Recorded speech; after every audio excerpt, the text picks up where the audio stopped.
বন্ধুরা, আজকে বকুল কিচেনে হবে মোচা চিংড়ি মাছের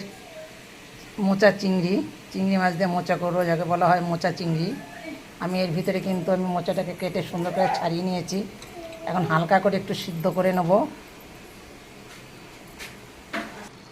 আমার মোচাটা কিন্তু সিদ্ধ হয়ে গেছে, আমি নামিয়ে নেব। চিংড়ি মাছটা কেটে আমি সুন্দর করে পরিষ্কার করে ধুয়ে রেখেছি, এখন এটাকে নামিয়ে নেব। আমি মোচা সিদ্ধটাকে নামিয়ে রেখেছি, এখন কটা ডালের বড়ি ভেজে নিচ্ছি।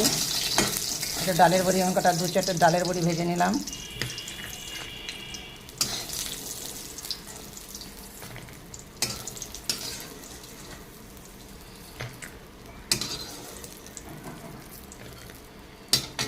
এর ভিতরে আমি আলু কটা ভেজে নেব।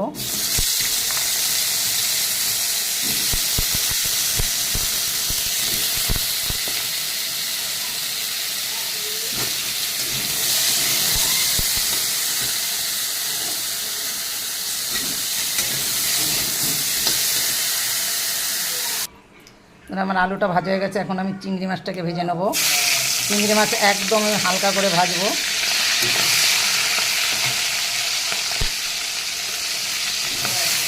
চিংড়ি মাছ কখনো টাইট করে ভাজলে পরে একদম শক্ত শক্ত হয়ে যায়, ভালো লাগে না।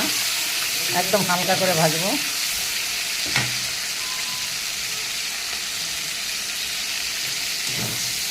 এখন আমি চিংড়ি মাছটাকে নামিয়ে নেবো, একদম হালকা করে ভেজেছি।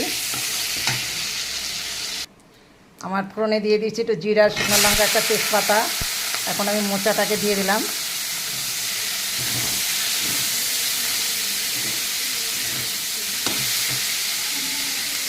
ভিতরে আমি ডালের বড়িগুলো দিয়ে দেবো,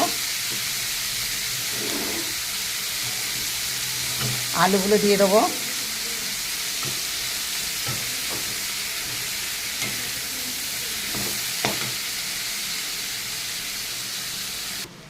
এখন আমি মোচার মধ্যে দিয়ে দেবো কিছুটা হলুদ। এর ভিতরে দিয়ে দেবো একটু আদা বাটা, একটু লঙ্কার গুঁড়া। দিয়ে দেবো আমি স্বাদ মতো লবণ। আমি সিদ্ধর ভিতর লবণ দিয়েছি জাস্ট, এখন এখানে আমি লবণ একদমই কম দেবো।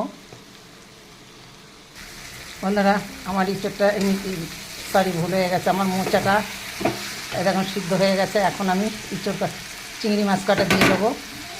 এখন সব কটা চিংড়ি মাছ কিন্তু আমি দিয়ে দিলাম।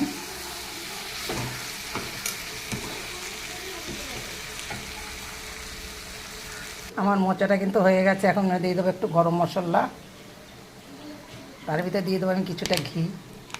কতটা ঘি দিয়ে দিলাম, 2 চামচির মতন আমি ঘি দিয়েছি। ধর আমার মোচা চিংড়িটা কিন্তু হয়ে গেছে, আমি কিন্তু নামিয়ে নিয়েছি। আমার ভিডিওটা দেখে একটা লাইক কমেন্ট শেয়ার করবেন, তাতে আমি খুব খুশি হব। এই যে মোচা চিংড়ি কিন্তু আমি তেমন কিছু মশলা দেইনি, একদম শর্টে রান্না করেছি। একদম শর্টকাটে কেন রান্না করেছি, বেশি মশলা আমি তেল দিইনি, অল্প দিয়েছি, যার জন্য লাস্টে একটু ঘি দিয়েছি। সবাই ভালো থাকো, সুস্থ থাকো।